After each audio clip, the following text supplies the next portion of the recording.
నమస్తే.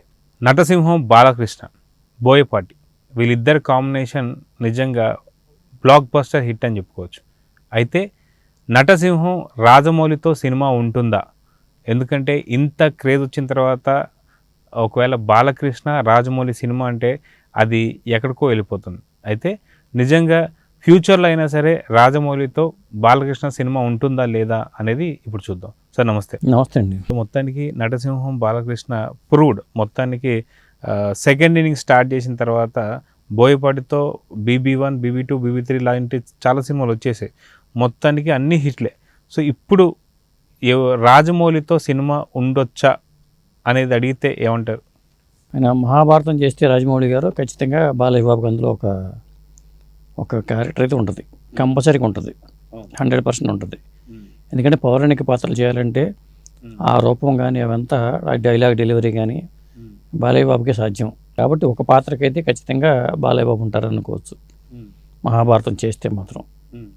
ఇకపోతే రాజమౌళి బాలయ్య బాబు కాంబినేషన్ సినిమాలు ఎందుకు లేదని కొంతమంది అడుగుతుంటారు, కానీ అదే రాజమౌళి గారు ఫస్ట్ ఛాయిస్ బాలయ్య బాబుకే ఇచ్చారట. అంటే స్టూడెంట్ నెంబర్ 1గా దర్శకత్వ పర్యవేక్షణ రాఘవేంద్ర గారి డైరెక్షన్, దీనికి డైరెక్టర్గానే రాజమౌళి గారు చేశారు అప్పట్లో. ఆ తర్వాత రాజమౌళి గారు సినిమా చేద్దాం అనుకున్నప్పుడు సింహాద్రి సినిమా అది బాలయ్య బాబుని అడిగారట. అడిగితే బాలయ్య బాబు ఆ కథ నచ్చకో, మొత్తానికి ఆ డేట్స్ అడ్జస్ట్ చేయలేకో ఆ సినిమా వదులుకున్నారు. అంటే సింహాద్రి సినిమాలో వాస్తవంగా అయితే బాలయ్య బాబు ఉండాల్సిందే. అంటే బాలయ్య బాబు ఒక పెద్ద హిట్ని మిస్ అయినట్టుగా మనం లెక్కేసుకోవచ్చు. ఇంకోటి ఏంటంటే అసలు అప్పట్లో దొరసామరాజు గారి సినిమా నిర్మాత. ఆ సినిమా సింహాద్రి సినిమా విషయంలోనే కొన్ని రీళ్లు కాల్ చేశారు, అది నచ్చక కొన్ని మళ్ళీ రీషూట్ చేశారని టాక్ అయితే అప్పట్లో వచ్చింది. అది ఎంతవరకు నిజమో తెలియదు, కానీ మొత్తానికైతే సింహాద్రి విషయంలో కథ మాత్రం ఫస్ట్ బాలయ్య బాబుకి వచ్చిందట. అట్లా సింహాద్రి మిస్ అయ్యింది. అయితే మామూలుగా చెప్పాలంటే ఒకవేళ అప్పట్లోనే స్టూడెంట్ నెంబర్ 1 అయితే కొంచెం కథ సరిపోకపోవచ్చు, కానీ సింహాద్రి మాత్రం కరెక్ట్గా బాలకృష్ణకి యాప్ట్ అయ్యేటువంటి సినిమా అని చెప్పి అనుకోవచ్చు. నిజంగా అది జూనియర్ ఎన్టీఆర్ కాబట్టి మంచి హిట్ అనుకోండి. అదే ఒకవేళ బాలయ్య తీసి ఉంటే ఆ సినిమాని ఎలా ఉండేదంటారు? Balayya Babu కెరీర్లోనే the best cinema అయి ఉండేది ఆ సింహాద్రి సినిమా అనేది. ఎందుకంటే ఎన్టీఆర్ కెరీర్కి అది చాలా మలుపు తిప్పిందని చెప్పుకోవాలి. ఆ సింహాద్రి మైల్ స్టోన్ అని చెప్పుకోవచ్చు. అట్లా అది నిజంగా బాలయ్య బాబు మిస్ చేసుకోవడం అనేది ఒక బ్యాడ్ లక్ అని చెప్పాలి. ఎందుకంటే విజయేంద్ర ప్రసాద్ గారు వాళ్ళకి కథలు అనుకున్నప్పుడు, పాత్రలు అనుకున్నప్పుడు బాలయ్య బాబు గుర్తు వచ్చారు అప్పట్లో స్టార్టింగ్లో.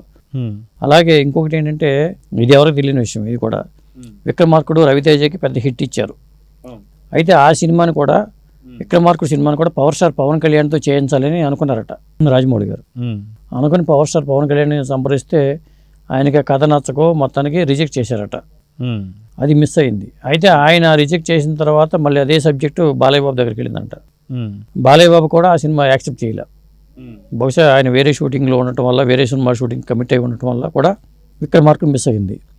అంటే సింహాద్రి, విక్రమార్కుడు బాలయ్య బాబు చేసి ఉంటే మరి ఆ సినిమాలు ఏ రేంజ్లో ఉండేవో మనం ఊహించుకోవచ్చు. ఆ 2 సినిమాలు మిస్ అయినట్టుగా చెప్పుకోవాలి.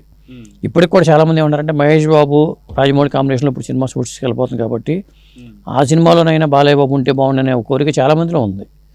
ఎందుకంటే బాలయ్య బాబు ఇమేజ్ అమాంతం పెరిగిపోయింది ఇప్పుడు. ఖచ్చితంగా రాజమౌళి లాంటి డైరెక్టర్ల చేతిలో బాలయ్య బాబు పడి ఉంటే అది వేరుగా ఉంటుంది. కాబట్టి రాజమౌళి గారి సినిమాలో చెప్పలేము, ఒకవేళ పాత్ర ఉందో లేదో తెలియదు, కానీ ఉంటే అభిమానుల కోరిక ప్రకారం నెరవేరే ఆలోచన ఉంటే మాత్రం అద్భుతం అనుకోవాలి. లేకపోతే మాత్రం మహాభారతంలో అయితే మాత్రం ఖచ్చితంగా బాలయ్య బాబు ఒక వేషం అయితే ఉంటుంది. అయితే మామూలుగా అయితే మహాభారతం అయితే ఖచ్చితంగా ఆ గ్రాంధికమైనటువంటి ఒక తెలుగు భాష కావచ్చు, లేదంటే వాటికి వర్డ్స్ కావచ్చు, ఆ డైలాగులు కావచ్చు, ఇవన్నీ ఇప్పట్లో ఉన్నటువంటి ఒక హీరోలలో ఓన్లీ బాలకృష్ణకు మాత్రమే సాధ్యం అని చెప్పుకోవాలి. ఎందుకంటే ఇప్పటికీ కూడా కొన్ని సూక్తులు కావచ్చు అన్నీ కూడా బాలకృష్ణ గారు మాట్లాడుతూనే ఉంటారు. ఇలాంటి సందర్భంలో ఏకైక పౌరాణిక సినిమాలు చేయాలి అంటే ఉన్న ఒక్క హీరో బాలకృష్ణ అని చెప్పేసి అందరు అంటుంటారు. ఇది ఎంతవరకు నిజం అనుకోవచ్చు? తెలుగులో పౌరాణిక పాత్రలు చేయాలంటే బాలయ్య బాబునండి. ఇప్పుడు చేయగలిగే సత్తా ఉన్నట్లు లేరు అసలు. ఎందుకంటే అప్పుడు ఆ రోజుల్లో ఒక ఎస్వి రంగారావు, ఒక కైకాల సత్యనారాయణ, ఎన్టీ రామారావు గారి తర్వాత మనం మాట్లాడుకోవాల్సి వస్తే, అలాగే మిక్కిలిన రాధాకృష్ణమూర్తి గారు కానీ, గుమ్మడి గారు కానీ, ఆ నటులు ఏంటంటే రంగస్థలం నుంచి వచ్చిన వాళ్ళు. అప్పుడు నీకు రంగస్థల అనుభవం అనేది చాలా హెల్ప్ అవుతుంది పౌరాణిక పాత్రలు చేయాలంటే. అది ఏంటంటే తండ్రి గారి నుంచి బాలయ్య బాబుకి చిన్నప్పటి నుంచి నటనరంగంలో ఉండటం వల్ల డైలాగ్ డెలివరీలో కానీ ఆయన ప్రభావం అనేది బాలయ్య బాబులో ఉంది. కాబట్టి ఇట్లా పౌరాణిక పాత్రలు చేయాలంటే మాత్రం వర్క్షాప్స్ పెట్టాల్సిందే సాధారణంగా. బాలయ్య బాబు లాంటి వాళ్ళకైతే అవసరం లేదు, కానీ వేరే నటులతో చేయించాలంటే కాస్త వర్క్షాప్స్ పెట్టి వాళ్ళతో శిక్షణ తెప్పించుకొని కొంతమంది సీనియర్లతో ట్రైనింగ్ తీసుకొని ఆ పాత్రలు చేయాల్సిందే తప్ప డైరెక్ట్గా షూట్కి వెళ్తే మాత్రం చాలా కష్టం కూడా. ఇప్పుడు మహాభారతంలో సినిమా చేయాలంటే రాజమౌళి గారు కూడా వర్క్షాప్స్ మీద డిపెండ్ అవ్వాల్సిందే, ఖచ్చితంగా అవుతారు కూడా. అయితే రానున్నటువంటి ఒక చాలా పెద్ద ప్రాజెక్ట్ అని చెప్పుకోవచ్చు మహాభారత్. అయితే ఇప్పుడు SSMB 29 ఏదైతే జరుగుతుందో సూపర్ స్టార్ మహేష్ బాబుతో, ఇది అయిపోయిన తర్వాత మహాభారతమే సెట్స్ పైకి వెళ్తుంది అని చెప్పి కొన్ని వార్తలు అయితే వస్తున్నాయి. దాంట్లో ఎంతో కావచ్చు కూడా, ఎందుకంటే ఇప్పుడు రామాయణం కూడా మళ్ళీ వెళ్తుంది. ఇప్పుడు యశ్ను Ranbir Kapoor hero, animal hero Ranbir Kapoor రాముడిగా, యశ్ రావణాసురుడిగా రామాయణం సినిమా అది తెరకెక్కుతుంది. నితీష్ తివారీ డైరెక్టర్ అది ఒక పెద్ద ప్రాజెక్ట్ అది. మరి ఇలాంటప్పుడు ఈ రామాయణం వెళ్తున్నప్పుడు మహాభారతం కూడా ఈ స్థాయిలోనే తెరకెక్కే అవకాశాలు అయితే మెండుగా ఉన్నాయి. మళ్ళీ మహాభారతం డిలే చేసినా వేరే వాళ్ళు ఆ ప్రయత్నాలు చేయడం కన్నా రాజమౌళి లాంటి వ్యక్తి అనుకో కోరిక ఉంది కాబట్టి చేస్తే అద్భుతంగా ఉంటుంది. సో మొత్తానికి బాలకృష్ణ ఇంతకు ముందు అయితే మిస్ అయ్యాడు, కానీ ఇక పైన ఏదైనా సరే రాజమౌళి గారితో మూవీ అంటే మటుకు మిస్ అయ్యే అవకాశం అయితే ఉండదు అనుకోవచ్చా? ఇప్పుడు హీరోలు ఛాయిసే, రాజమౌళితో సినిమా చేద్దామని హీరోలు ఛాయిసే. హీరోలు అనుకుంటే కాదు, రాజమౌళి అనుకుంటే ఆ హీరోకి అవకాశం వచ్చేస్తుంది. ఆ హీరో కంపల్సరీగా డేట్ ఇచ్చేస్తాడు. ఇప్పుడు నేను ఇవ్వను, నాకు కుదరదు, నాకు ఈ కథ నచ్చలేదు అనే అవకాశాలు నాకు తెలిసి ఏ హీరోకి ఉండవు కూడా. ఎందుకంటే చిరంజీవి గారు కూడా కోరిక ఉంటుంది, రాజమౌళి గారి సినిమాలు చేయాలని కోరిక చిరంజీవి గారికి ఉంటుంది. అట్లాంటి అవకాశం వస్తే ఏ హీరో కూడా వదులుకోడు. బాలయ్య బాబు అయితే మరీను. అప్పుడేదో కెరీర్ స్టార్టింగ్లో అంచనాలు ఉండవు, ఈ హీరో ఎలా చేస్తాడు ఏంటి అనే ఒక నమ్మకం కూడా ఉండదు అప్పట్లో. దానివల్ల కూడా కొంత ఆ సినిమాలు వదులుకుండా ఉండొచ్చు.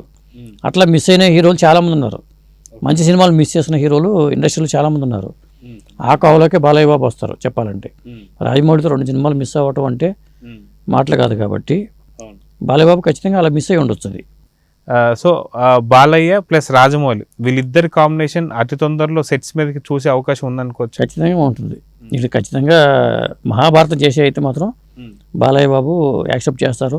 అది దుర్యోధనుడా, శ్రీకృష్ణుడా, అర్జునుడా అనేది మనం చెప్పలేం. కానీ ఒకవేళ వీలైతే ఎన్టీఆర్ రామారావు గారి లాగా 3 పాత్రలు కావచ్చు, 4 పాత్రలు కూడా వేసే అవకాశం కూడా ఉండొచ్చు. వేసే అవకాశం ఈయనకు వేయాలని కోరిక బాలయ్య బాబుకు ఉంటుంది, కానీ వేయించుకోవాలని కోరిక రాజమౌళికి ఉండకపోవచ్చు. ఎందుకంటే ఆయన ఆలోచన విధానం ప్రత్యేకంగా ఉంటుంది.